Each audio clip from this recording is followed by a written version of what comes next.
Você acha que ele trabalha lá de pesquisar sobre as vagas no LinkedIn? Sim. Tá? É interessante quando estiver para poder discutir um pouquinho, né? Parar o que tu fizeste, o entendimento que tiveste, né? A percepção que tiveste com o que ele teve, tá? Então, se ele entrar, a gente faz isso no final, senão a gente faz na próxima aula, ok? Tá ok. É bom ter pelo menos mais um, tá? Só vocês dois, né? Então, botar os dois para a gente poder comparar e ter uma visão dos dois, né? Poder conversar direitinho.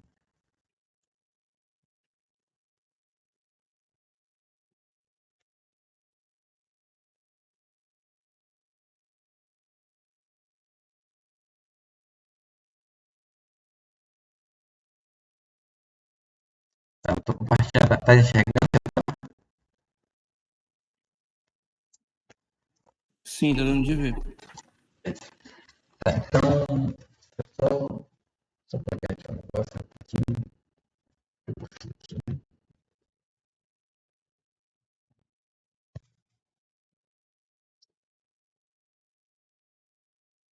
Só pegar aqui um negócio rapidinho.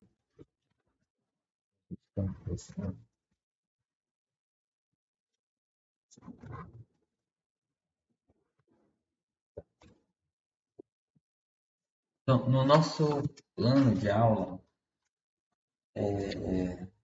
agora a gente iria passar para a parte de ferramentas, para conhecer algumas ferramentas para trabalhar com ciência de dados, assim, de um modo geral.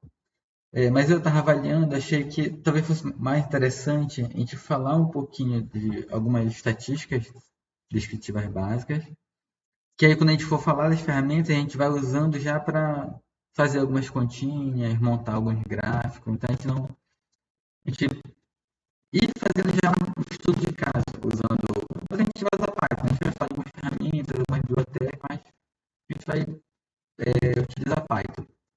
Mas lembrando que o objetivo não é exatamente utilizar Python, mas é como tentar, como colocar assim, como a gente utilizar a ferramenta, que pode ser qualquer uma, para ir explorando os dados, tentando entender o que está acontecendo, o que está visualizando. Então, por isso eu acho mais interessante a gente estudar um pouquinho, pelo menos as estatísticas descritivas básicas, e aí quando a gente for tratar da ferramenta, a gente vai montando algum gráfico, fazendo alguns cálculos de média, variância, e vai inclusive vendo outros gráficos que a gente não vai ver aqui. Né?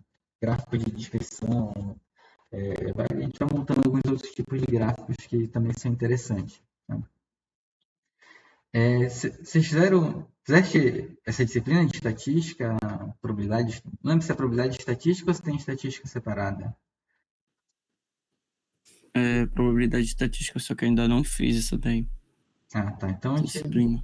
a gente vai falar aqui de estatística, mas é uma estatística bem básica, assim, muitas das coisas aqui, provavelmente já com certeza ouviste falar, né? Até tem entendimento de algumas coisas, e outras a gente vai definindo bem, tá? Então, lembrando que, pelo que a gente definiu lá, né, como a ideia do cientista de dados, é aquele profissional que ele vai ter um conhecimento horizontal de vários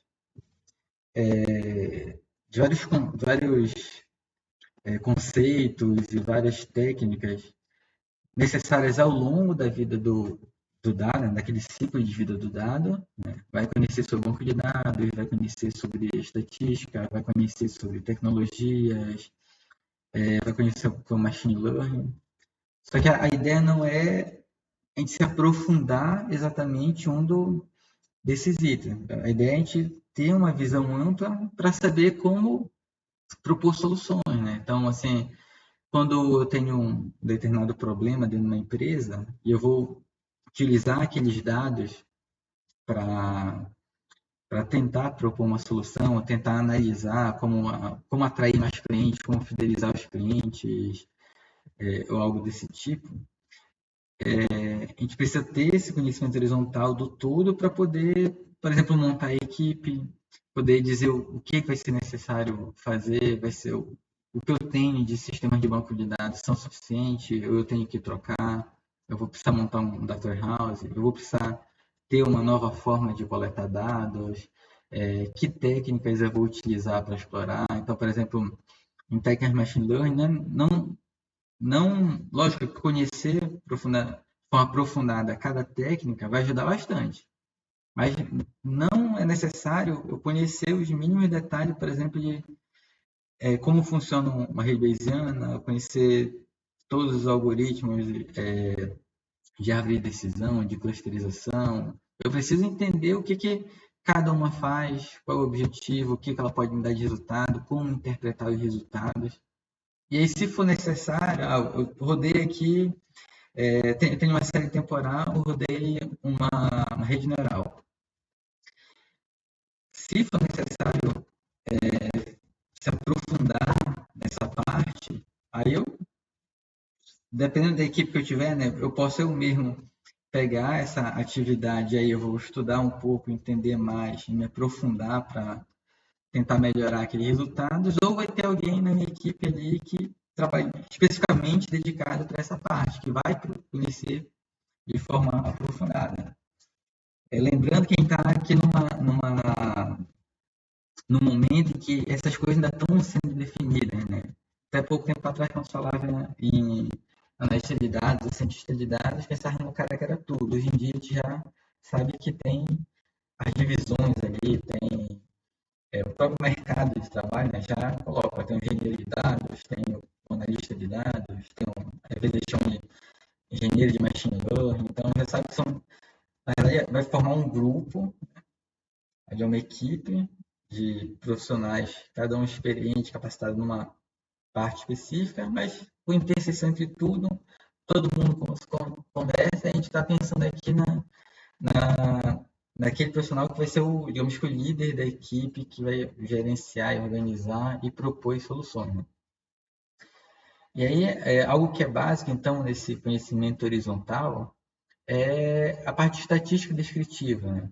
Isso a gente já pensando quando vai entrar mais para a análise dos dados. Né? Nas nossas próximas aulas lá para frente, a gente vai falar um pouco sobre banco de dados relacionais, NoSQL, Data Warehouse, vai falar um pouco dessa parte. Agora a gente está pensando um pouquinho mais lá na frente, pensando já na análise dos dados, para que na próxima semana a gente já possa começar a utilizar algumas ferramentas e calculando algumas coisas, montando os gráficos, tá? Então hoje a gente vai falar de estatística descritiva nessa ideia. Então, alguns conceitos básicos. Sim. A estatística ela fornece métodos para organizar e resumir dados para se obter conclusões com base em informações contidas nesses dados. Né? Então, é por isso, inclusive, que assim, a gente diz que a análise de dados ela nasceu dentro da estatística. Porque o estatístico, né, que tem na formação dele, essa responsabilidade de analisar dados, calcular medidas estatística, né? Estatística com a medida estatística, calcular medidas para poder fazer análise e tomar conclusões. Né? E aí um conceito bem geral, quando entra em estatística, é de população. Onde população vai ser a coleção bem definida de objetos que estão sob investigação. Então, se eu estiver fazendo uma pesquisa de opinião com pessoas, a população são aquelas pessoas com que eu estou trabalhando. Eu vou trabalhar com os clientes da empresa, né? Aqueles que têm mesmo, que já são clientes, né? Que já fizeram compra, têm os produtos. Então, a minha população são investigação são esses clientes da empresa. Se eu estou fazendo uma pesquisa de opinião sobre eleição, a minha população ali vai ser os eleitores, a população que está em idade, né, para votar. Se eu estou fazendo uma análise sobre a qualidade do café, por exemplo, pega ali, estou na fábrica de café, faz todo o processo ali, depois embala a vácuo, e eu vou pegar ali alguns pacotinhos para fazer análise dali da pureza ou de alguma outra característica daquele produto. Então, a população que está sob investigação é aqueles pacotes de café que eu estou produzindo, certo? Quando a gente fala em censo, a gente vai estar falando que está investigando toda a população.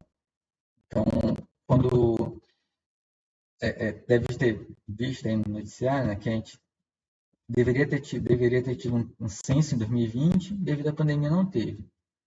Não teve em 2021, provavelmente não vai ter agora em 2022.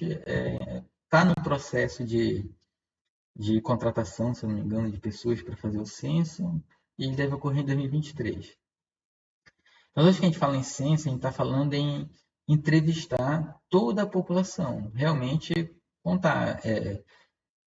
Assim, na prática, a gente não consegue, por exemplo, no censo, o censo do IBGE, o ponto de partida dele é a questão do censo populacional, é contar quantas pessoas tem por sexo, por faixa etária, por município, por estado. Então, esse é o básico.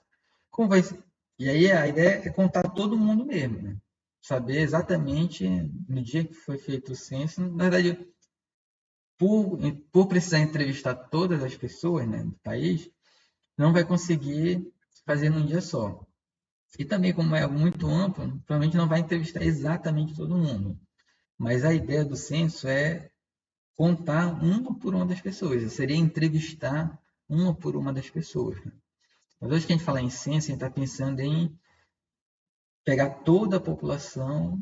Então, eu quero fazer um censo para medir a altura das pessoas. Eu teria que pegar toda a população e medir um por um a altura. Eu quero fazer o censo para ver número de pessoas por faixa etária. Então, eu teria que realmente pegar todas as pessoas, entrevistar todas as pessoas para perguntar a idade delas.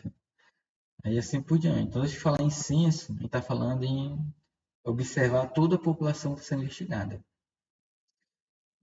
Mas existem outros processos que, que permitem que a gente também consiga ter bons resultados sem precisar entrevistar todo mundo. O problema do censo ele é o ideal, seria o ideal, né? Mas ele é o ideal no sentido de o resultado que eu vou ter ele vai ser um resultado exato.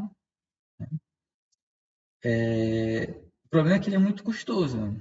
Tanto em tempo quanto custo financeiro. Né? Se a gente pensar no censo populacional, entrevistar toda a população do país é muito custoso, né? A eleição é um tipo de censo, né? Onde a gente pergunta para todo mundo em quem ela quer que seja o presidente, o governador, os deputados, os vereadores e por aí. Então, a eleição é um censo, mas é custoso, exige um movimento, né, da máquina pública muito grande. Então, se eu quero fazer, por exemplo, uma pesquisa de opinião para saber quem é o candidato que está na frente, eu não vou fazer entrevistar todo mundo, não vou fazer um censo. A própria eleição vai fazer isso, então eu vou fazer uma amostragem. A amostragem é o quê? É pegar uma parte dessa população e dessa parte da população calcular algumas medidas que vão me dar a ideia de como vai ser o processo quando eu entrevistar toda a população. Se eu fizesse o censo, como seria o resultado? Então, essa é a ideia da amostragem, é pegar uma parte, entrevistar essa parte, analisar essa parte, e a partir do resultado dessa parte, fazer uma inferência sobre como é o todo, como seria o resultado do censo todo. E aí a amostragem é isso, é pegar uma amostra, né? E variável é qualquer característica que pode mudar de objeto para objeto dentro da minha população. A idade, a altura, peso, sexo, a intenção de voto, o grau de escolaridade, isso pensando em pessoas, né? Se a minha população, se eu estou ali investigando ali o pacotinho de café, posso pensar na pureza do café, eu posso fazer a medição, né, ali do peso para ver se está embalado certinho a quantidade. Eu boto lá na embalagem que é 250 gramas, mas tem exatamente 250 gramas? Provavelmente não vai ter, né? Provavelmente vai ter um pouquinho a mais ou um pouquinho a menos. Todo processo tem uma margem de erro ali. Então, cada pacote vai ter uma quantidade específica. O ideal é que seja muito próximo a 250 gramas, já que eu coloquei lá 250 gramas. Mas pode variar um pouquinho para mais ou para menos. Então, cada pacote vai ter ali um resultado para peso, né? E nós temos dados univariados, que é para cada objeto eu vou observar apenas uma variável. Então, por exemplo, a amostra de vida útil em hora de uma bateria interna da marca. Então, estou pegando ali, eu peguei uma amostra de baterias, ou seja, eu peguei algumas baterias, eu não vou pegar todas para testar, não vou fazer o censo em cima de todas as baterias, vou fazer uma amostragem. Então, eu peguei algumas ali. No caso aqui, eu peguei 2, 4, 6, 8, peguei 8 baterias, fiz uma amostragem. Dessas 8, eu fiz um teste para ver quantas horas elas conseguem funcionar ali, alimentando certo equipamento. A bateria deu 5,6 horas e acabou a dela. Outra bateria deu 5,9 horas, outra bateria deu 6,2 horas, outra bateria 6 horas, outra 5,8, 6,6, 5,8, assim. Cada bateria que eu peguei, eu estava analisando ali a vida útil dela em horas. Botei ali para acender um LED, por exemplo, e medir quanto tempo em horas cada uma ficou, o LED ficou aceso. Então, quanto cada uma tinha carga. Aí eu fiz uma amostragem, então eu peguei 8 baterias, não peguei todas as baterias. Se eu fosse fazer um censo aí em cima, eu ia ter que pegar todas as baterias e testar todas.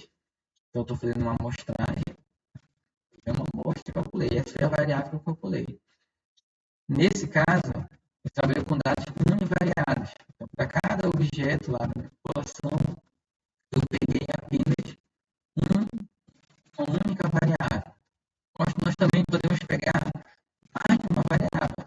Podemos pegar, nós podemos ter o que chama de dados multivariados. Observar mais de uma variável para cada objeto. Então, para cada pessoa na determinada academia, então eu vou numa academia, a minha população nessa academia, então todos os alunos daquela academia. Aí eu vou fazer lá uma amostragem. No caso, vou uma amostragem de 3 pessoas. Uma amostra de tamanho 3 eu peguei lá. Então eu peguei 3 pessoas. Para cada uma dessas pessoas, que é um objeto da minha população, eu vou medir peso e altura. Então a pessoa 1, eu medi lá, ela tinha 72 quilos e a altura 1,68. A segunda pessoa, 75 quilos e a altura 212, né? E é bem alto, né? E outra pessoa lá, 89 quilos e altura 1,77. Então aqui eu tenho mais de uma variável para cada objeto ali que eu peguei. E aí então eu tenho que dar multivariáveis. E um exemplo, então, uma amostra de dados univariados. Né? A tragédia que ocorreu com o ano espacial Challenger e seus astronautas em 86 levou a diversos estudos para investigar os motivos da falha da missão.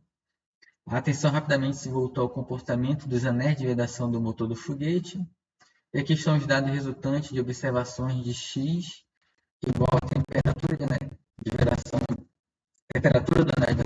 em grau Fahrenheit, de cada teste de acionamento ou lançamento real do motor do foguete da nave. Então,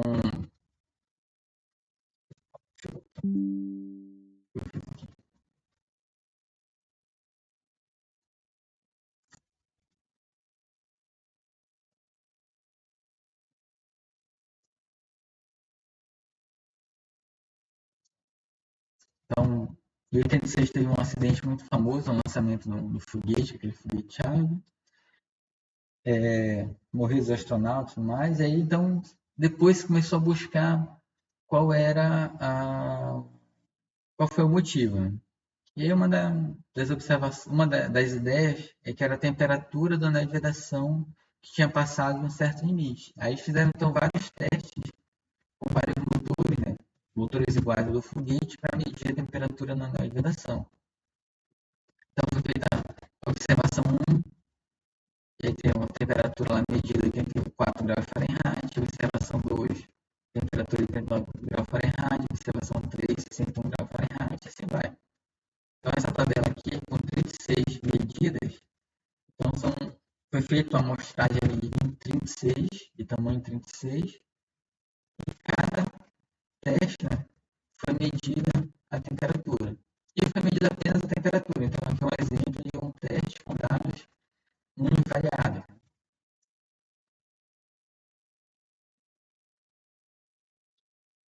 E aí, a estatística descritiva, então, ela vai nos dar um conjunto de métodos para resumir e descrever características importantes destes dados. Eu vou olhar para essa tabela aqui, como é uma tabela pequena, a gente pode, aqui no parâmetro, digamos assim, né, procurar aqui qual foi a maior temperatura, a menor temperatura, tentar chutar aqui, olha, a maioria dos testes, a temperatura teve entre mais ou menos 57, 56. Só que já é algo que não é bem aproximado. Algumas medidas básicas, comparar o maior valor de todos, o menor valor de todos, eu posso ir olhando um por um aqui e pensar, e anotando, né? Então, 84 aqui, eu acho que esse é o máximo valor, né? Então, 84 é o valor máximo. O menor valor, tem um Sim, 31 aqui, 84 é maior. então acho que o 31 aqui do final é o menor. Agora, imagina se essa tabela tivesse 1000 testes.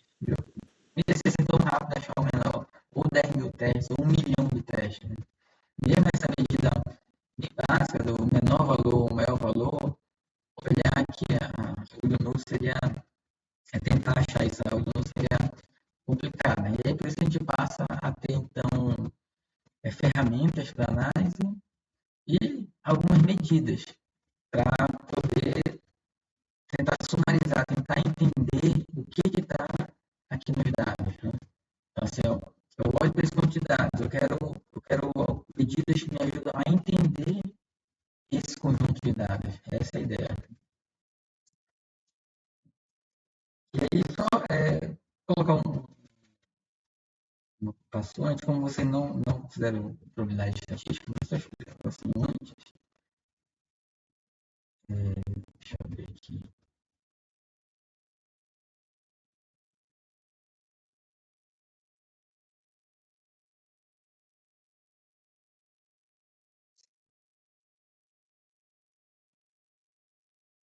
Um pouco lento que eu estou gravando, aí deixa eu ver na verificação.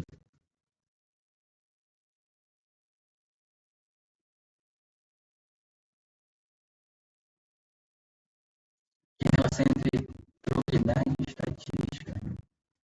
Se não fizeram probabilidade estatística,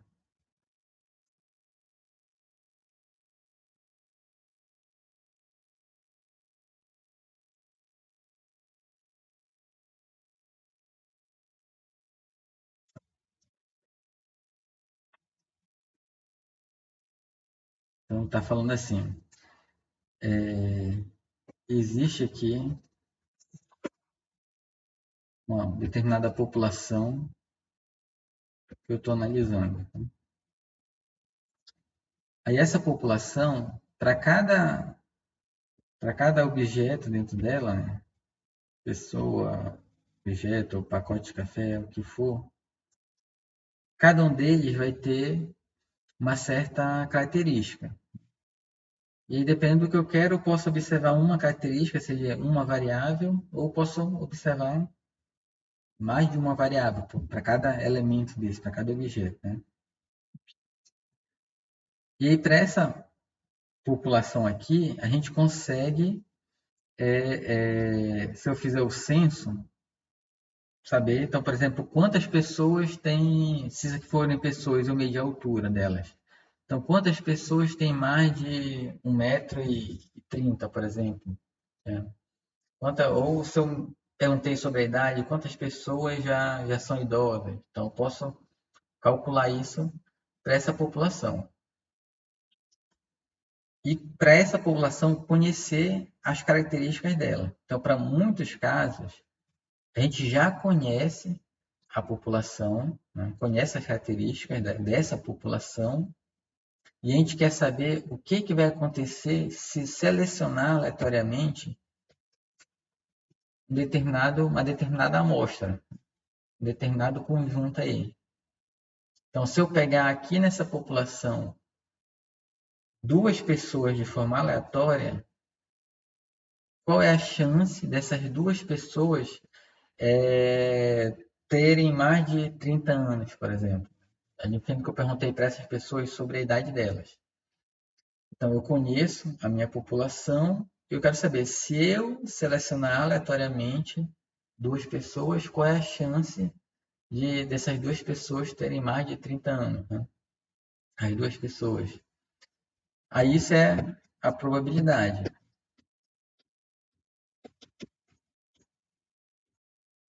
Então, eu conheço as características da minha população e eu quero saber o que vai acontecer se eu selecionar aleatoriamente um conjunto dali. Não quer dizer que eu fiz o censo em cima dessa população. Eu posso conhecer essa população de outras formas. Dependendo do que eu estiver trabalhando, eu posso ter um modelo para matemática que me diz as características dessa população.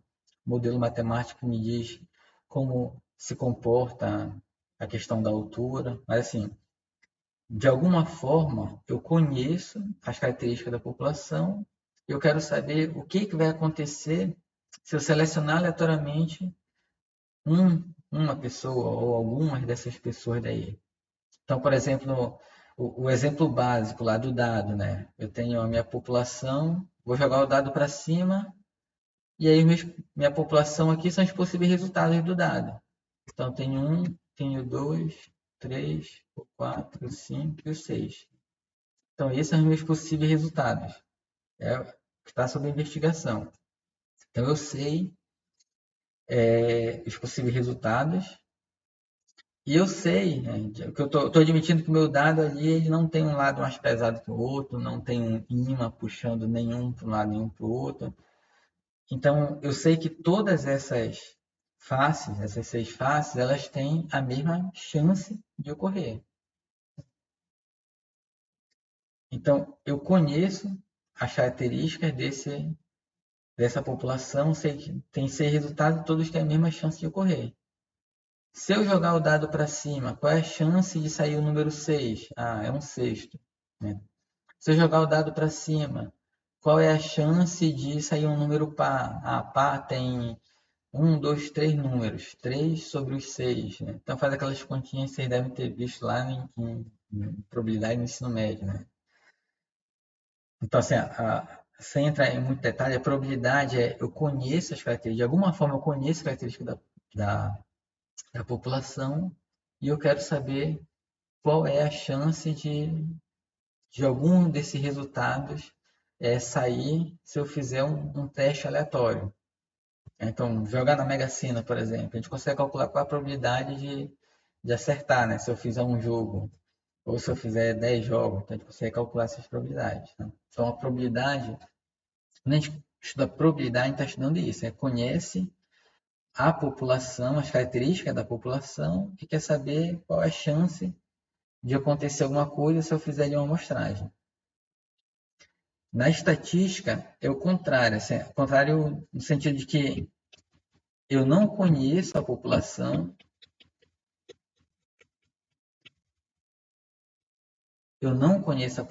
o que eu vou fazer? Eu vou pegar uma amostra dessa população, vou fazer uma amostra, fazer uma amostragem. A partir dos resultados que eu calculei em cima dessa amostra, a gente vai fazer o que a gente chama de inferência sobre a população. Então, eu peguei aqui e peguei essas pessoas, essa amostra, e calculei a idade, perguntei a idade para cada um deles. Aí, com base no resultado da idade de todo mundo aqui dentro dessa minha amostra, eu vou dizer qual deve ser a idade média aqui, ou a variância, ou o valor máximo e mínimo, se eu entrevistar todo mundo. Né? Aquele exemplo lá da, da pesquisa de opinião, né, da intenção de votos. Então, não vou entrevistar todos os eleitores, vou pegar uma parte dos eleitores e vou perguntar para eles quem eles pretendem votar. Dependendo do tamanho dessa amostra, quantas pessoas eu entrevistei, dos resultados que eu obtive, a gente vai calcular qual deve ser o resultado se eu pegar toda a população. E aí, como eu estou fazendo uma estimação a partir de um conjunto menor, é por isso que sempre tem aquele mais ou menos alguma coisa. Né? Então sempre vai ter ali um determinado erro, mais ou menos determinado erro. Exatamente porque se eu não estou pegando todo mundo, significa que eu estou fazendo uma aproximação, significa que existe um certo erro. Né? Então, na estatística, é isso. Né? A gente dá a amostra tentar fazer uma inferência para a população toda. Aí isso aqui que a gente chama de inferência estatística. A estatística descritiva, ela vale tanto para, que é o que a gente está vendo agora, tá? Então aqui é inferência estatística. A estatística é dividida em duas partes, né? Inferência estatística,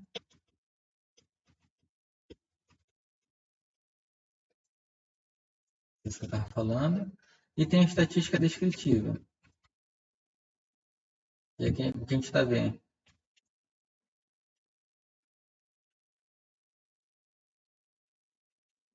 Que está vendo na aula de hoje. Então a gente vai ter aula que a gente vai falar um pouco de inferência estatística, e agora a gente está vendo a estatística descritiva. A estatística descritiva, ela vai ser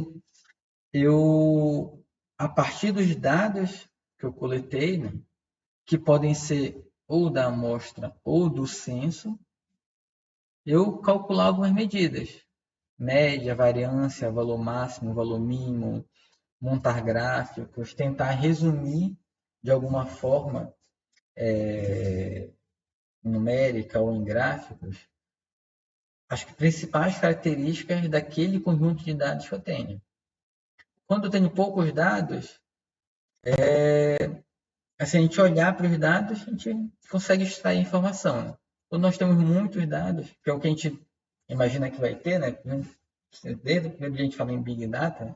Quando nós tivermos um conjunto muito grande de dados, não vai ser viável a gente ficar olhando e tentando extrair, assim, a olho nu, extrair informação dali. A gente precisa de técnicas, métodos para fazer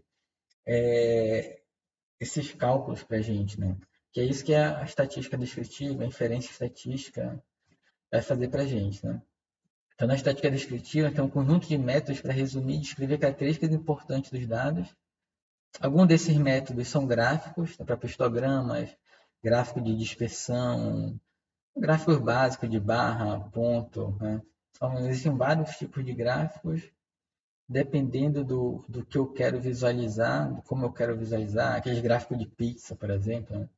A gente usa um ou outro, né? Ou usa um conjunto deles. E outros métodos envolvem cálculos de medidas, como média, mediana, variância, e aí tem vários outros que a gente vai estar falando aqui. Né? Existe um conjunto de software que podem ser utilizados para esses cálculos estatísticos e descritivos, né? Então, Excel, Minitab, MATLAB, Octave, as próprias ferramentas de programação como Python, R, C++, Java, todos eles têm bibliotecas também que fazem cálculo de estatística descritiva, exatamente porque são algo básico. Até as calculadoras científicas, até se eu baixar para o telefone uma calculadora científica um pouquinho mais avançada, ela vai vir com um conjunto de ferramentas, né, que permitem calcular alguma estatística descritiva. E do fato isso é bem importante. Né? E a gente vai começar então aqui a falar dessas medidas. Algumas são bem básicas, assim, no sentido de que o próprio nome dela a gente já sabe o que significa, né? E outras a gente vai complicando, vai tendo uma formulazinha matemática para fazer o cálculo para a gente. Tá?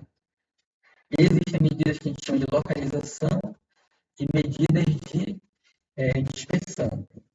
Aqui a gente vai estar trabalhando hoje, pensando em dados, né, em que a variável que a gente está observando de cada objeto é uma variável numérica. Tá?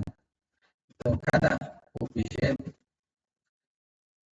vai ter uma determinada variável que eu estou observando, e esse, eu vou chamar aqui de x, ele é numérico, tá? Vai ser um número. Então, vamos pensar sempre em números.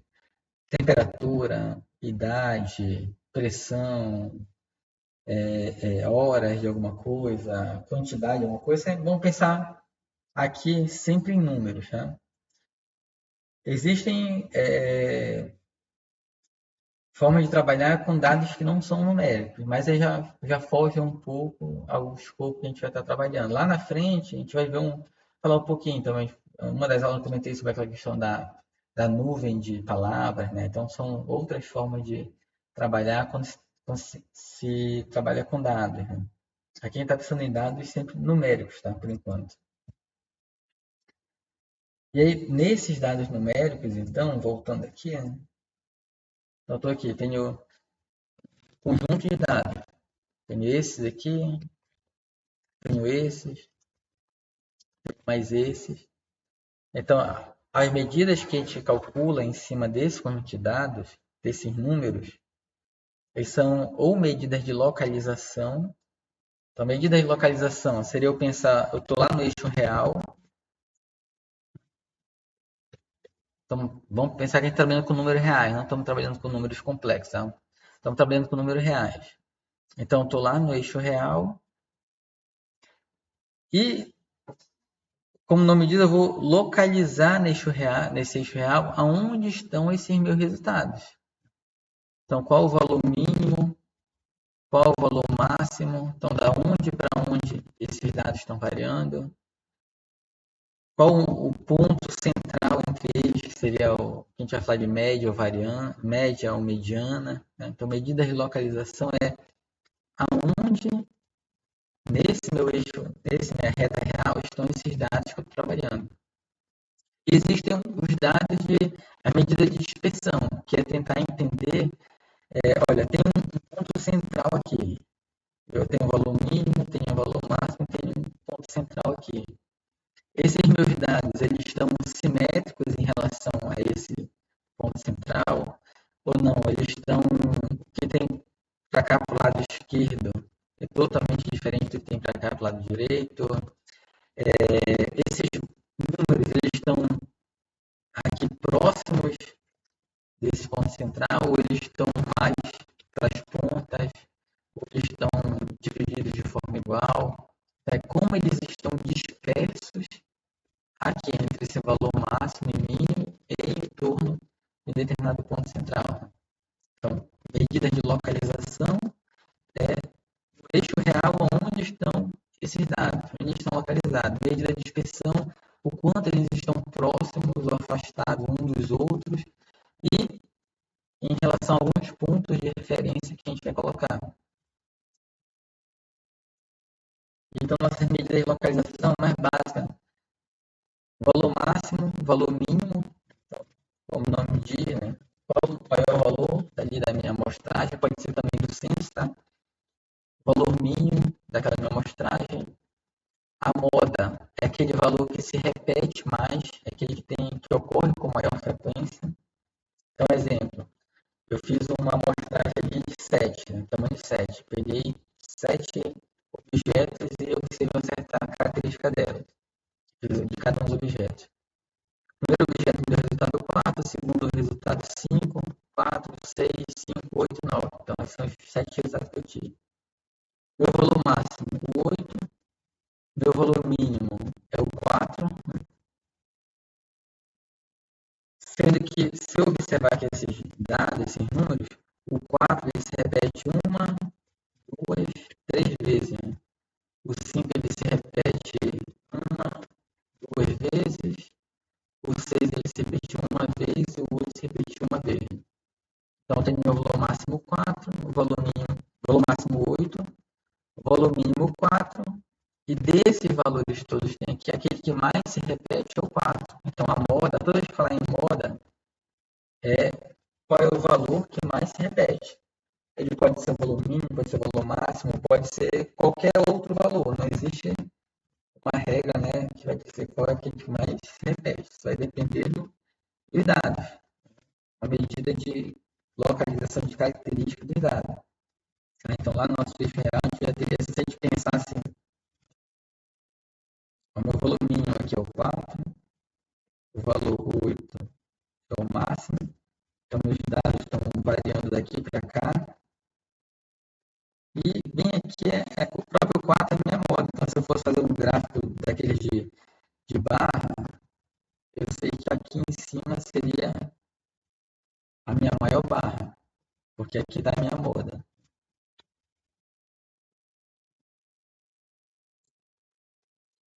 Média amostral, tanto a média amostral, o média populacional, a gente vai fazer o mesmo cálculo. O que é? Somar todos os resultados e dividir por quantos eu tenho. É aquela média aritmética simples que já deve ter trabalhado alguma vez, né? Soma tudo e divide por quantos tem. Então, tem uma amostra aqui de 5 números, o 2, o 5, de 5.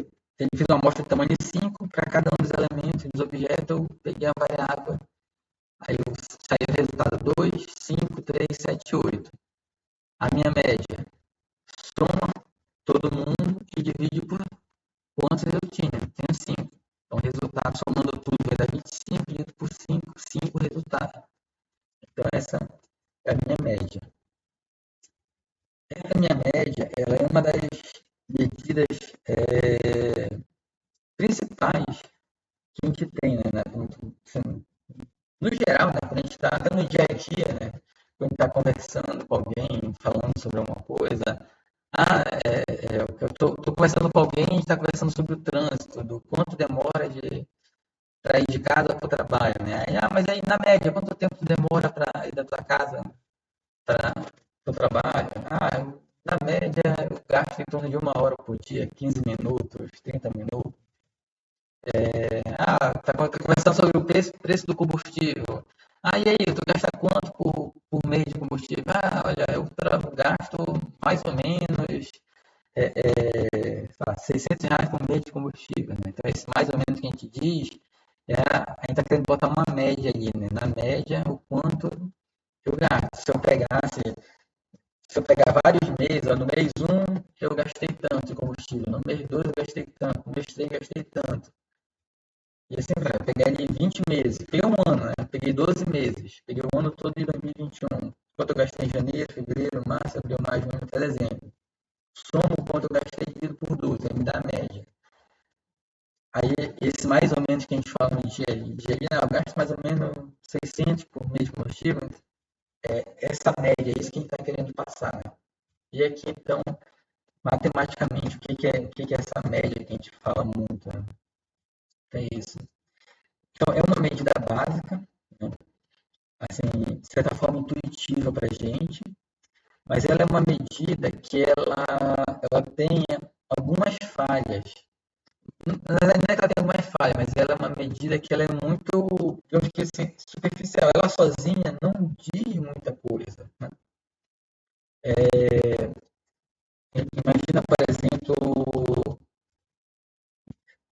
assim, você imagina que eu tenho 10 alunos, né, na disciplina. Tenho 10 alunos. Desses 10 alunos, eu tenho um que tirou a nota máxima, tirou 10 ali, e os outros todos tiraram abaixo da nota mínima para passar, que é 5. Então, a nota mínima para passar é 5. 9 tiraram 4,5 ali. Tirou 4,5, o outro 4,5, e assim vai. O outro também 4,5, e assim vai. Então, eu tenho 9 alunos que tiraram 4,5, eu tenho 9 alunos que não passaram, 9 não passaram, eu tenho apenas um que passou.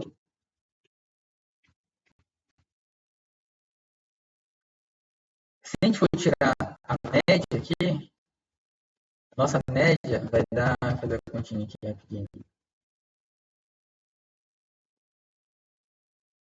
Então, tenho 9 que tiraram 4,5, né? Dá 40,5. E tenho mais um que tirou 10. Então, 50, se eu somar tudo, 10 mais 4,5 mais 4,5, o resultado vai dar 50,5. Então, a soma de tudo, isso aí vai dar 50,5.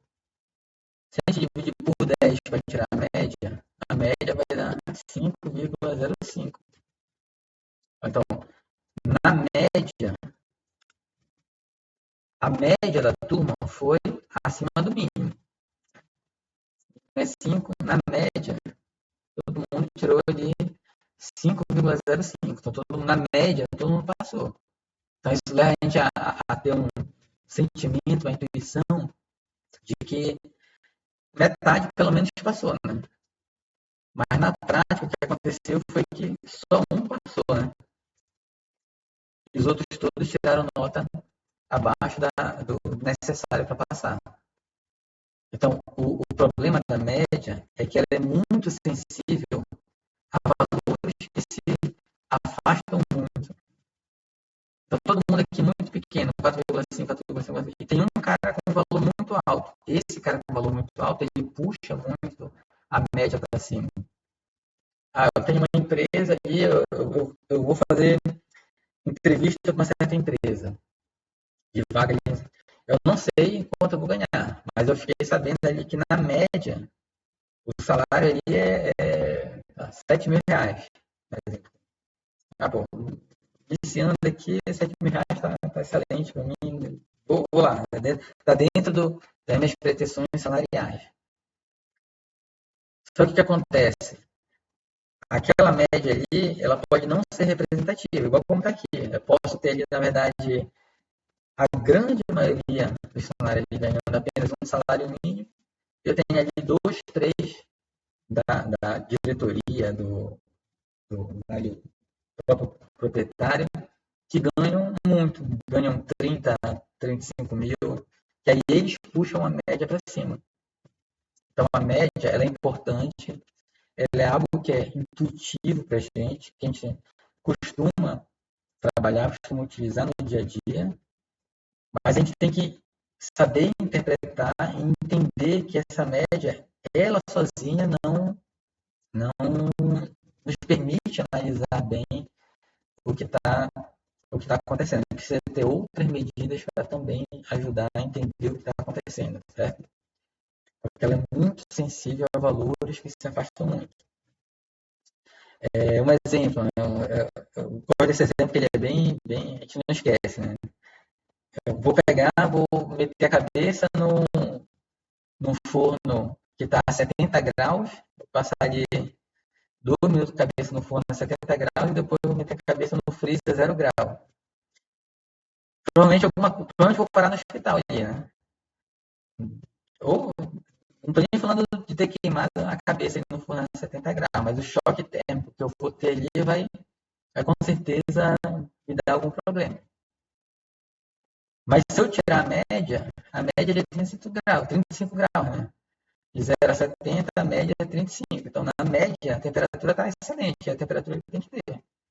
Mas, como eu variei muito de um lado a outro, eu passei mal. Então, a média sozinha, ela não diz muita coisa. Essa é a ideia.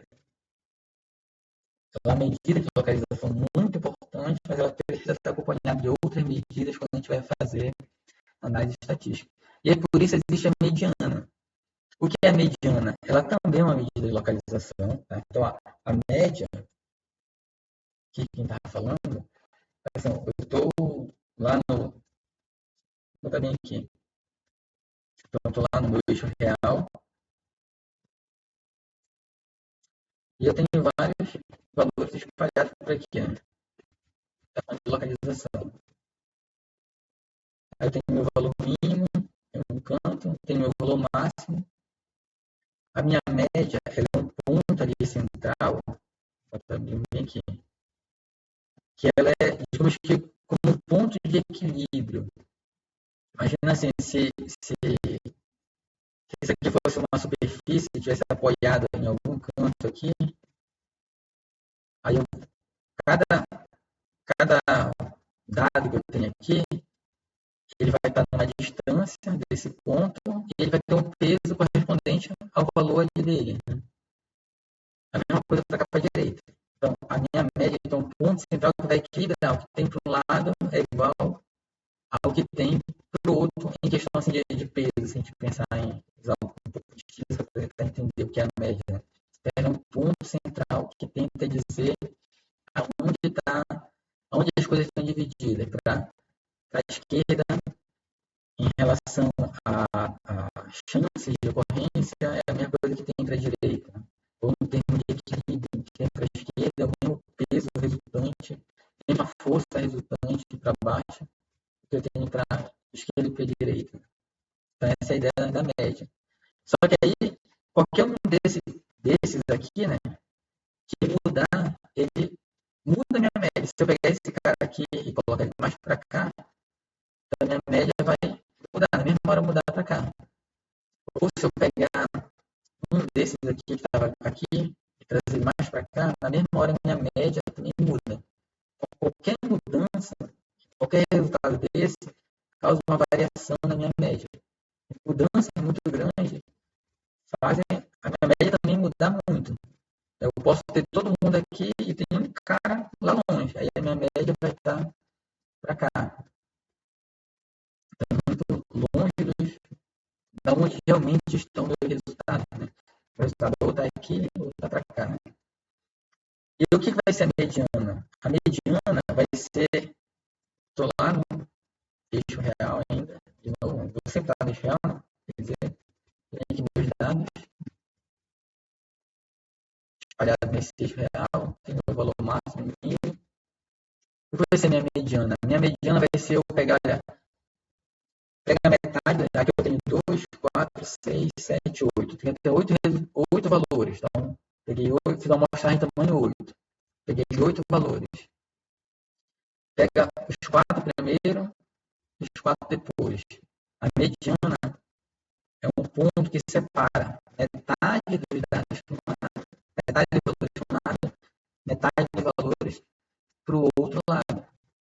Essa é a minha mediana. Ela separa metade, aí é quantidade mesmo. Metade para um lado, metade para o outro. Se um desses valores aqui afastar, a minha mediana continua no mesmo lugar. Então, a minha mediana é muito menos sensível a valores que se afastam muito do que a minha média.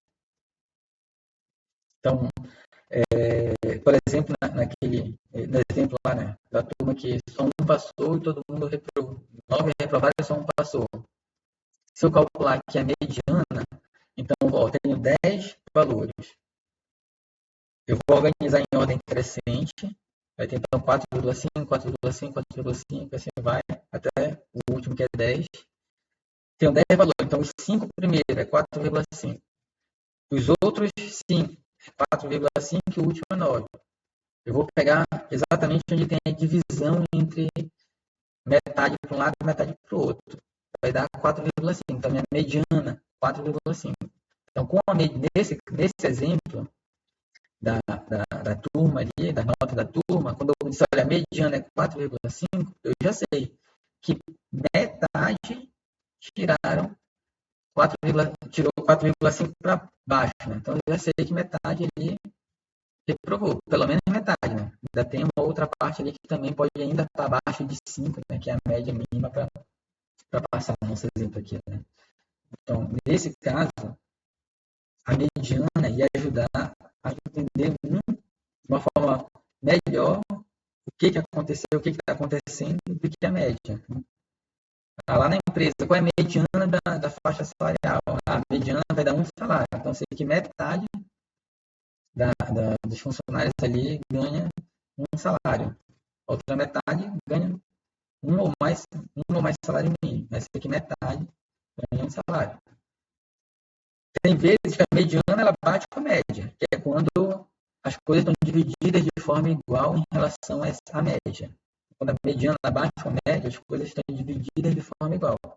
Quando a mediana não bate com a média, que existe um desequilíbrio ali. Eu tenho valores concentrados para um lado e valores muito distantes para o outro lado. Quanto mais a média se afasta da mediana, mais isso vai acontecendo. E como é que a gente calcula então a mediana? Eu vou sempre organizar do maior para o menor para o maior, né? Sempre ordem crescente. E vou pegar, se a quantidade de dados que eu tenho for uma quantidade ímpar, eu vou pegar o elemento do meio. Então, nesse exemplo aqui, eu tenho 5. É ímpar. Então, eu vou pegar aqui o elemento do meio. Eu tenho 5, vou somar mais 1 e dividir por 2, para pegar esse cara do meio. Então, 5 mais 1, 6, dividido por 2, 3. Então, sempre quantos eu tenho, mais 1 dividido por 2. Achar o elemento do meio. Se for uma quantidade, então, se for uma quantidade par, eu não tenho um elemento do meio, né? Vai ficar 3 para um lado e 3 para o outro. Então, o que eu vou fazer? Eu vou pegar esses dois daqui e vou tirar a média simples dos dois. 4 mais 6, 10, dividido por 2. A média dos dois aqui.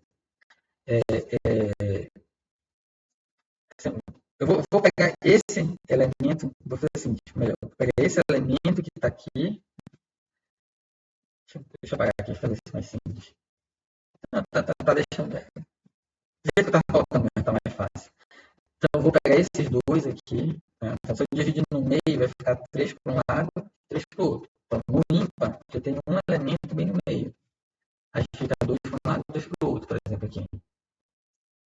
Quando é par, a quantidade não tem um elemento que separa a metade para um lado e para o outro. Então, eu pego essas duas pontas aqui. Soma de 2 e divido por 2. Então, 4 mais 6, 10. Divido por 2, 5.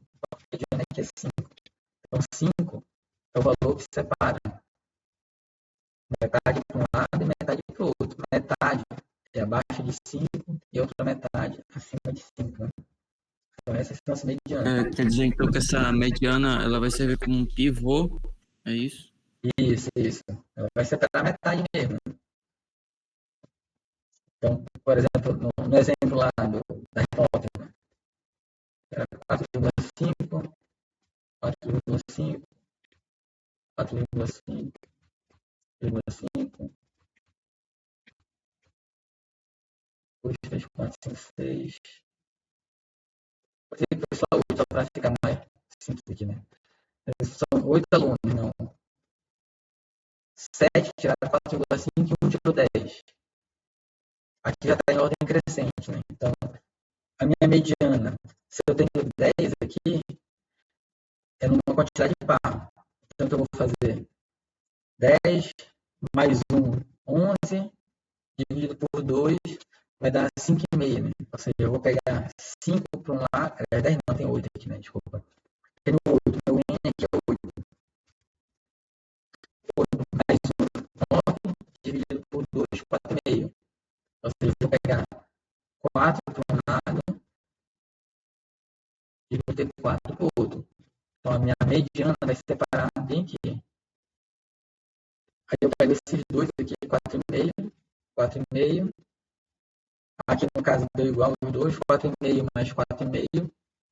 9 por 2, 4,5. A minha mediana, 4,5.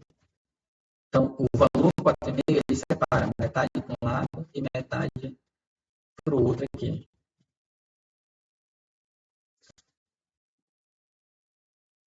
Deu para entender? Aqui é separação mesmo. Assim, a média, ela não vai separar metade para um lado e metade para o outro, em termos de quantidade. Ela vai me dizer toda onde os dados estão. Mas ela não separa metade para um lado e metade para o outro. A mediana, ela separa em quantidade mesmo. Metade para um lado e metade para o outro.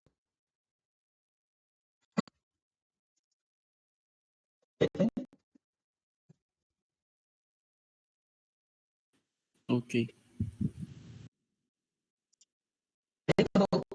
A minha distribuição aqui, os meus dados eles são simétricos, a gente tem se a gente depois entende um pouco melhor, tá? Entre páginas de distribuição, né? Assim, quando a mediana e a média são iguais, a moda vai dar igual a eles também, e eu vou ter assim, um ponto central que vai ser tudo, vai ser média, mediana e moda, e as coisas que ocorrem para um lado vai ser igual ao que ocorre para o outro. Vai ser igual ao que ocorre para o outro. E tem quando a gente não tem simetria, que é quando eu tenho a minha moda, que é menor que a minha mediana, que é menor que a minha média. Então, a minha média vai me dar um ponto central ali, mas eu vou ter pouca quantidade para um lado, com valores distantes, puxando a média para cá, mas a concentração, a maioria está para o outro lado. Por isso a minha média, a minha moda está ali para o outro lado. Ou ao contrário, quando eu tenho A minha média menor que a mediana e que é menor que a moda. Então, eu tenho valores muito baixos, poucos valores muito baixos, puxando a média para a esquerda, minha média está aqui, puxando a média para a esquerda, mas a concentração de valores ela está para a direita. Então, sempre há esse, quando a média e a mediana não batem, tem esse desequilíbrio da quantidade de dados. E é isso que é algo que a gente sempre tem que estar analisando quando a gente está trabalhando com dados. Não é só olhar a média, tem que olhar também a mediana e também a moda para entender. Ele está falando de localização, né? Então, onde está o valor mínimo, onde está o máximo, pontos de referência, média, mediana, moda, e a partir dele a gente já entende. Então, a grande maioria dos dados está para cá. Eu sei que para esse outro lado tem poucos valores afastados. Ou o contrário. A minha referência média vem aqui, eu tenho poucos para a direita e muitos para a esquerda. Só que esses que estão para a direita estão bem afastados, então eles puxam a média para aquele lado.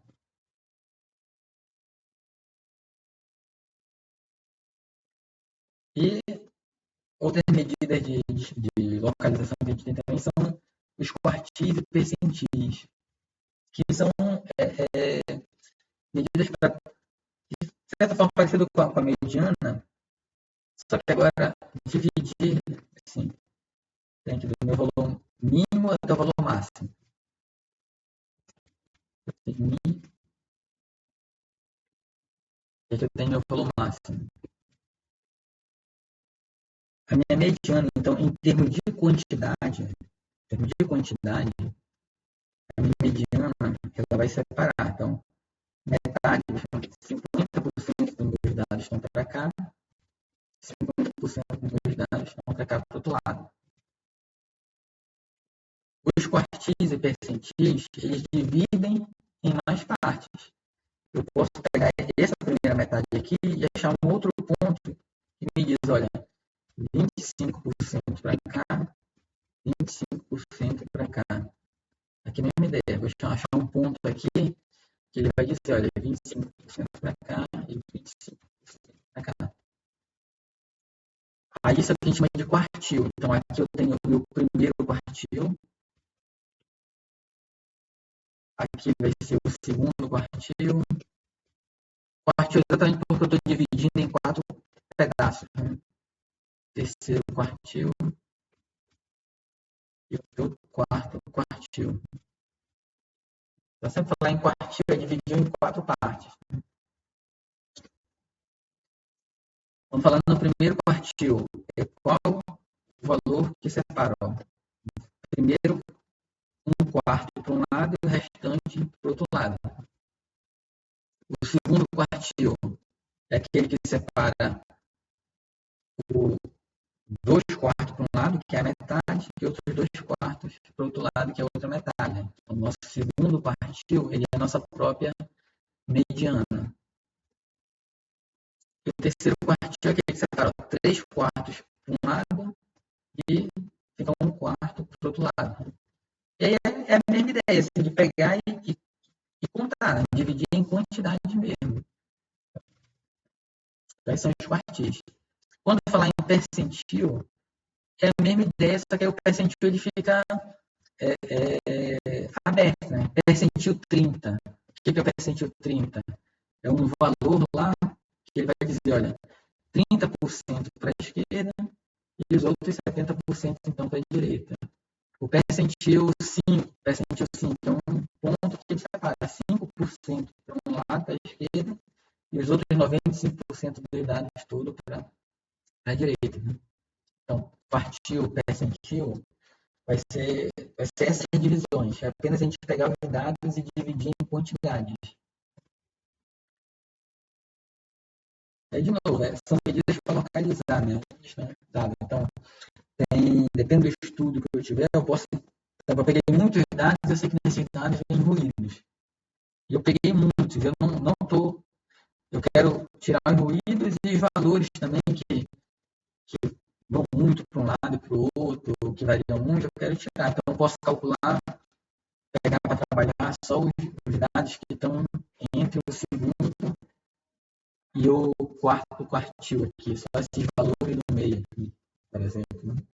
Então, e aí eu coloco isso, né? Nas minhas explicações eu coloco, eu trabalhei só com os valores do segundo e terceiro quartis, para fugir dos valores que puxam muito para cima ou muito para baixo, por exemplo.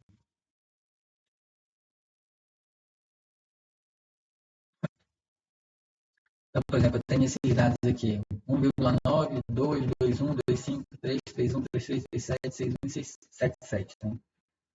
Então, são 2, 4, 6, 8, 10. Né? Então, 10 valores. Fiz uma amostragem então, de 10, peguei 10 resultados ali. Então, N igual a 10. Já estão organizados aqui em ordem crescente. Né? O que eu posso calcular logo de cara? A mediana. Então, minha mediana, eu vou pegar esses 10, né? Mais um 11, dividido por 2, né? Esse que está aparecendo aqui é o dividido por 2, né? 1 sobre 2. 1 dividido por 2, 5,5. Então, deu 5,5 exatamente porque eu tenho uma quantidade de par de dados. Né? Então, ou seja, eu vou pegar, minha mediana vai estar entre o 5 e o 6. 1, 2, 3, 4, 5. A minha mediana vai estar bem aqui. Essa vai ser a minha mediana. Aí, para eu calcular essa mediana, pega esses dois e divide por 2. Né? Então, 3 mais 3,1, 6,1, dividido por 2, 3,01. 3,05, desculpa. A mediana, 3,05.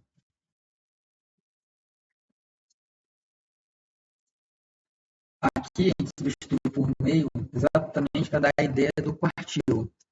Então, o segundo quartil, no primeiro quartil, ele divide 25%. Segundo quartil, ele divide 50%, que é a própria mediana, que é aquele 1,2 que aparece, é meio que aparece bem aqui. Se eu quero o primeiro quartil ele separa 25%. Então, em vez de eu multiplicar por meio e dividir 1 sobre 2, né, eu vou multiplicar por 0,25. Então, 0,25 vezes o n mais 1, que é 11, resultado 2,75. 2,75. Então, o elemento 1, o elemento 2, o elemento 3, 2,75 está bem aqui. Aí eu vou pegar então esses dois, o 2 e o 2,1, somar os dois e dividir por 2. É 2,05, então esse é meu primeiro quartil. O segundo quartil a mediana a gente já fez. O terceiro quartil divide 75% para a esquerda. Então, n mais 1 vezes 0,75. Aí dá 8,25. Então, 8,25 está entre o oitavo elemento e o nono elemento. Aí pega esses dois, soma e divide por 2. 3,7 mais 6,1 dividido por 2. Na verdade, é 4,9. Então, 4,9 é o meu terceiro quartil. Se eu fizer percentil, ao percentil 10, aí é só trocar esse carinha que está no início. Né? Então, é sempre n mais 1,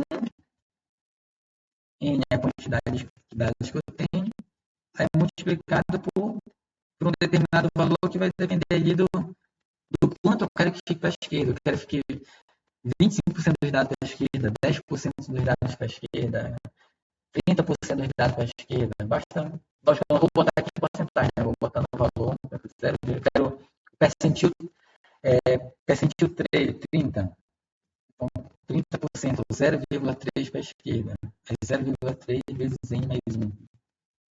Aí eu acho ali qual é o elemento que vai separar 30% para um lado e 70% para o outro. Então, ok? Deu para entender a medida de localização? Sim, professor. E a medida de dispersão, o que elas vão nos dar é uma ideia, então, assim, de localização. Estão, o nome diz, né? Localizando aqui em cima do eixo real. Então, do 2 até o 10, por exemplo.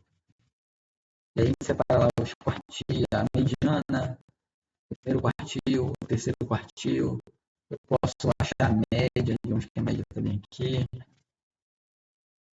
Então, eles vão me localizar aqui.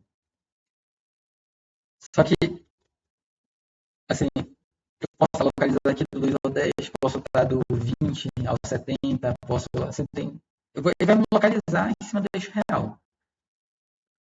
Só que dependendo de quantas coisas se afastam ou se aproximam, isso pode influenciar nos meus resultados. Eu posso ter um conjunto de dados em que a média é X. Então, por exemplo, eu posso ter aqui eu estou indo de 2 até 10 aqui. Digamos que a minha média aqui, só por simplificação, é 5. Tá? Também aqui é 5. Isso aqui.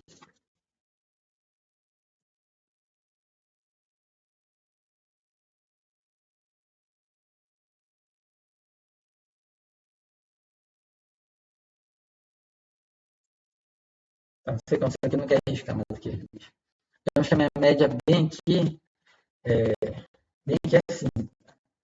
Então, do 2 até o 10, média é 5. Não, perceba que eu não estou dividindo no meio, né? Aqui não é a minha mediana. Meu conjunto de dados me deu média 5. Quando você vê aquela cálculo, somei tudo e dividi por 2. Por quanto eu tinha aqui. Eu vou ter um outro conjunto de dados que ele vai do 0 até 12, por exemplo, que também me dá uma média 5. Pode ser um conjunto de dados que vai lá do menos 30 até os 50, que também me dá uma média 5. Então, eu tenho vários conjuntos de dados em que a média pode dar 5. Então, só essa medida de localização, ela não é suficiente. Eu preciso das outras medidas de localização. Essa outra medida de localização, quando eu comparar os dados e essas medidas, olha, esse aqui é o mínimo e o máximo de tanto a tanto.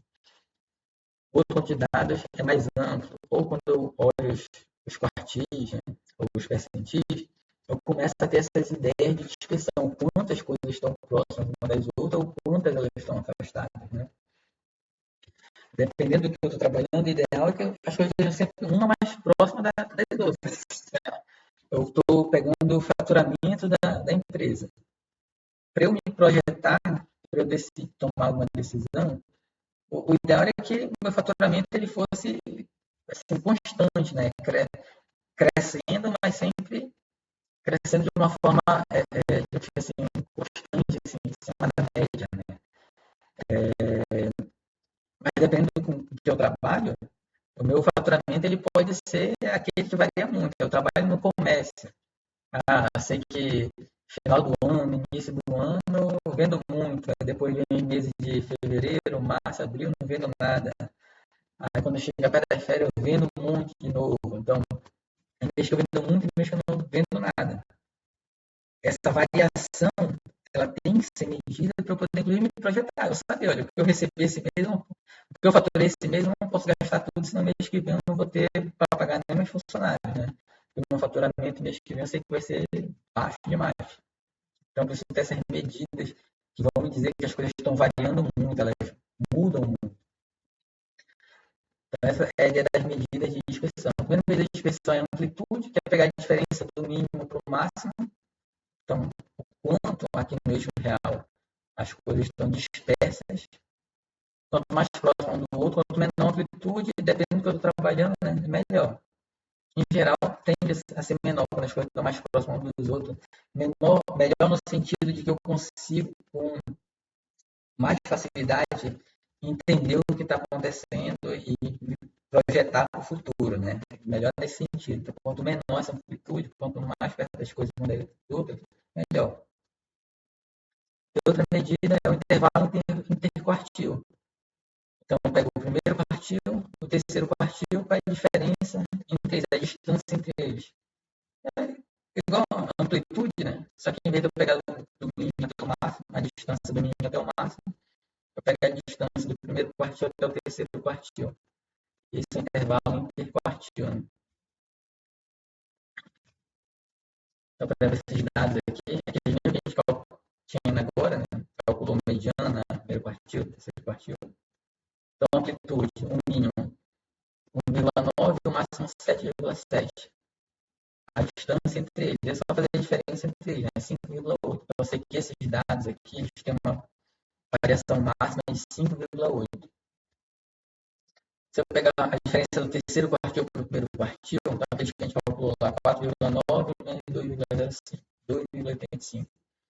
Então, eu sei que se eu pegar metade dos dados que estão próximos da mediana, eles estão dispersos no máximo 2,85.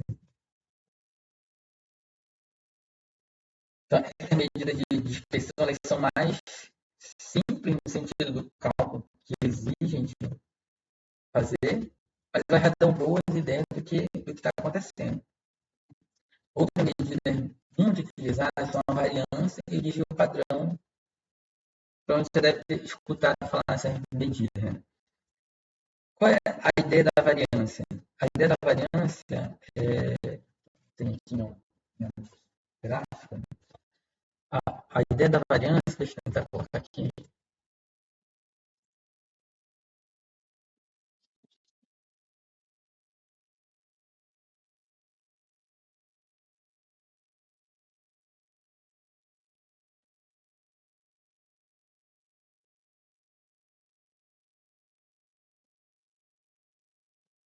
Aqui no eixo real.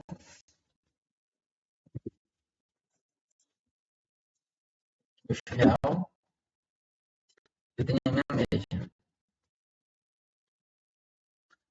E eu tenho meus valores lá no eixo real. Né?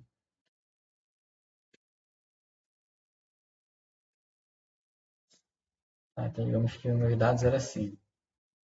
Estão assimétricos. Eu tenho mais para a direita do que para a esquerda, só que os que estão para a direita estão todos próximos da média aqui.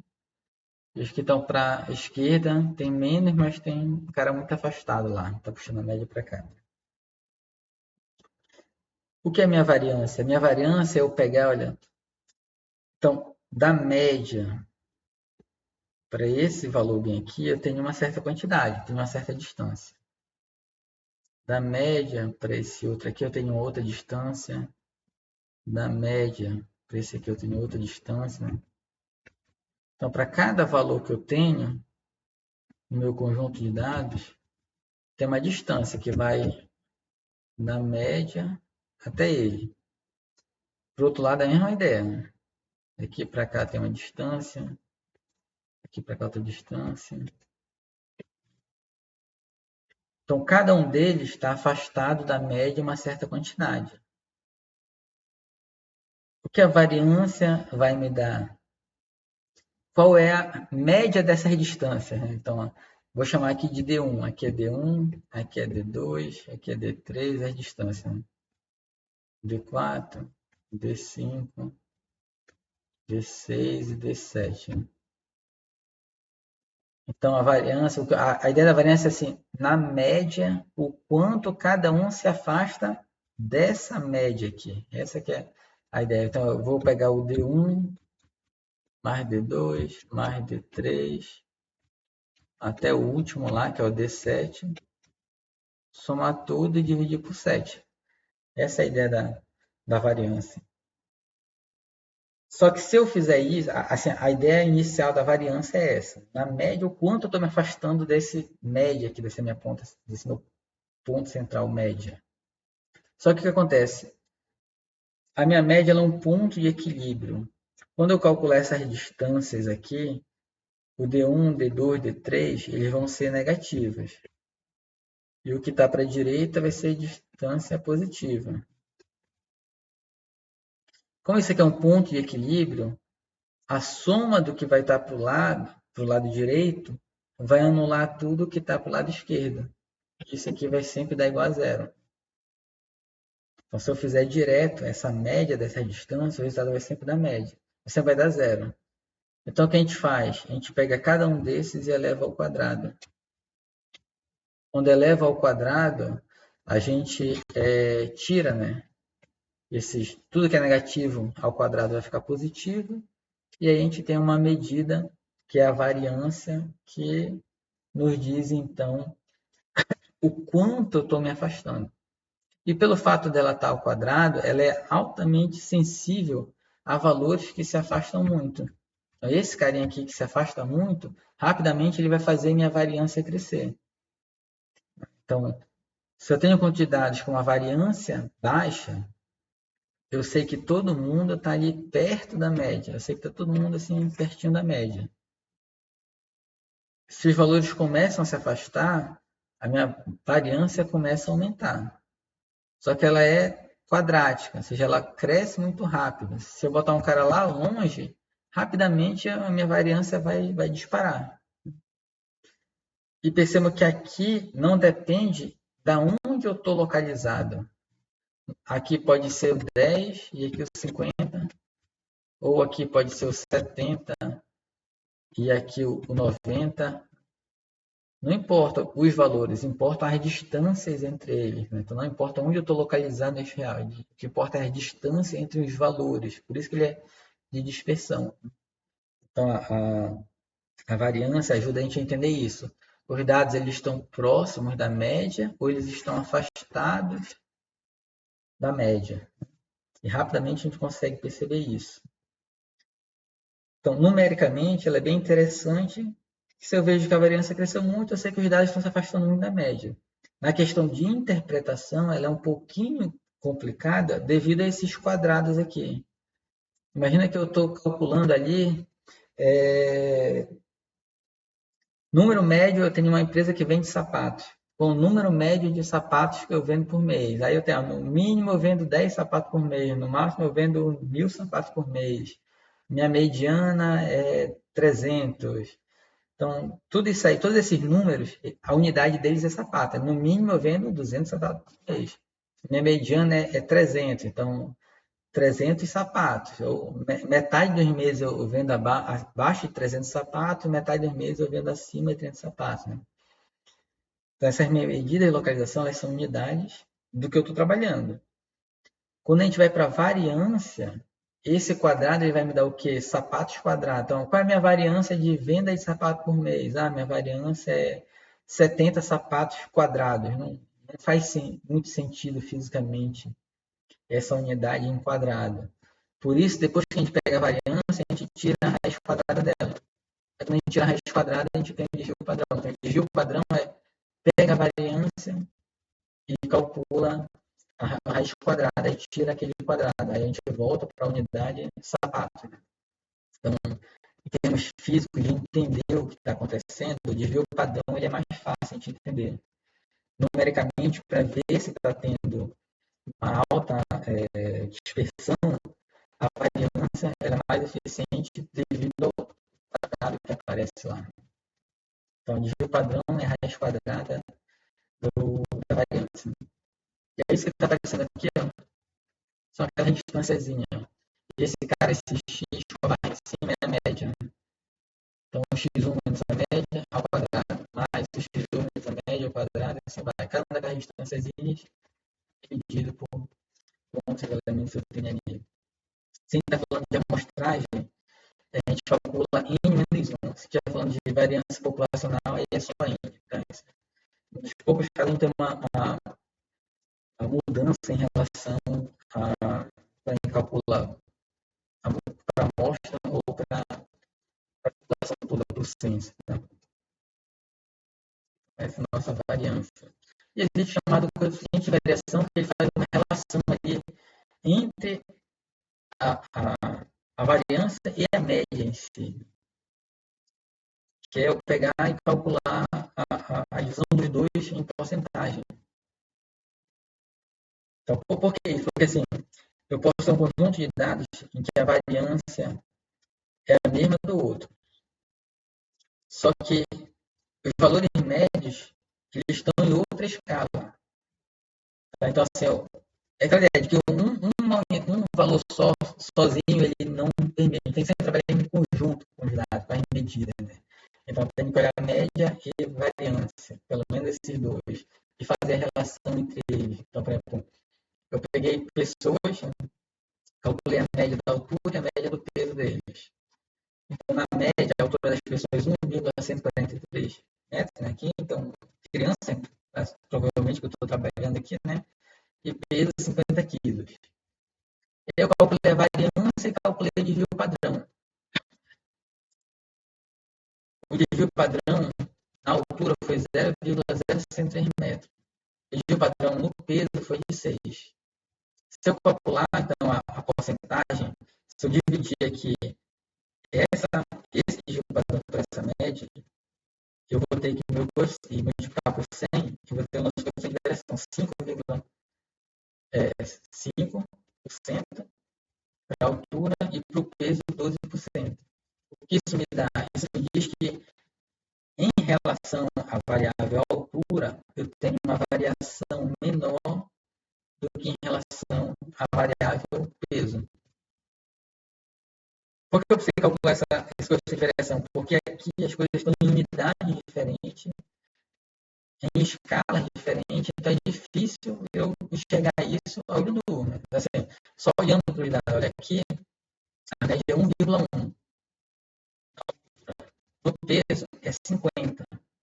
O giro padrão foi 0,063 para a altura e o peso 6. Qual dessas variáveis está tendo uma maior variação proporcional? Então, olhando para esse número, é difícil, porque eles estão em escalas diferentes. Aí o coeficiente de variação é isso, é quanto eles estão variando de forma proporcional. Então, vou pegar desvio padrão, dividir pela média e colocar em porcentagem. Esse é o nosso coeficiente de variação. Então, essas são as medidas básicas de localização de dispersão.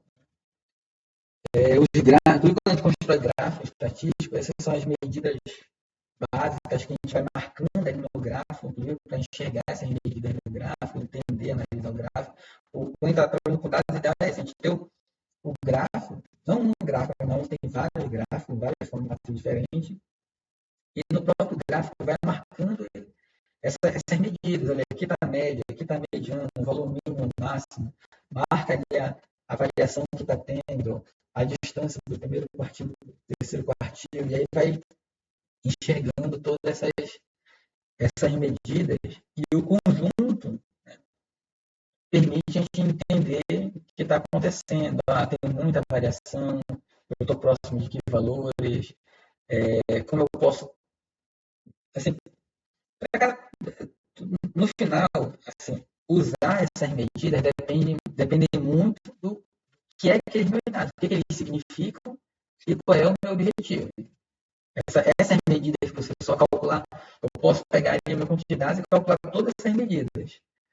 Eu tenho que depois interpretar essas medidas, o que elas significam. Os números, por si só, não dizem muita coisa. Então, do jeito que está aqui, o peso 50 quilos, a altura média 1,14. Para o peso padrão, com a variação. No máximo, o que eu vejo aqui é, olha, o peso está tendo uma variação proporcional maior do que a altura. Mas esses dados são de quem? O que eu quero trabalhar com esses dados? Assim, qual é o objetivo? É enxergar se tem... uma coisa, por exemplo, eu estou acompanhando crianças e estou vendo o desenvolvimento delas em relação a peso e altura. Aí, esses dados aqui vão me dar uma interpretação se esse é o caso. Eu estou trabalhando com pessoas com crianças também, né? Mas no caso aqui são crianças que estão tomando algum medicamento para crescimento, por exemplo. Só que esse medicamento para crescimento, ele não deve fazer a criança engordar tanto. Né? Ele é um hormônio, só que esse hormônio de crescimento ele não pode ter o efeito colateral de fazer a criança engordar muito. Então, esses dados aqui vão ter outra interpretação em cima desse estudo. Então, o que eu vou fazer com esses dados, as conclusões que eu vou chegar, dependem do problema que eu estou analisando. Né?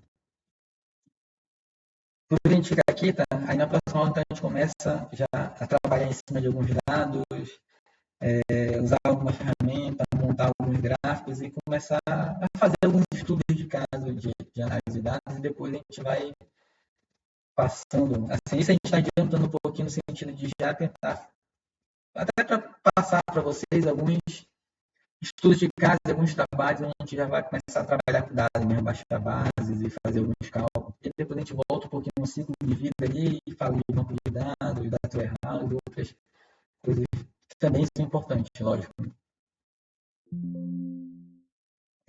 Ok. Tá? Alguma dúvida? Questão? Eu vou disponibilizar esse vídeo depois, né? Ou você? Ok. Vou preparando aqui a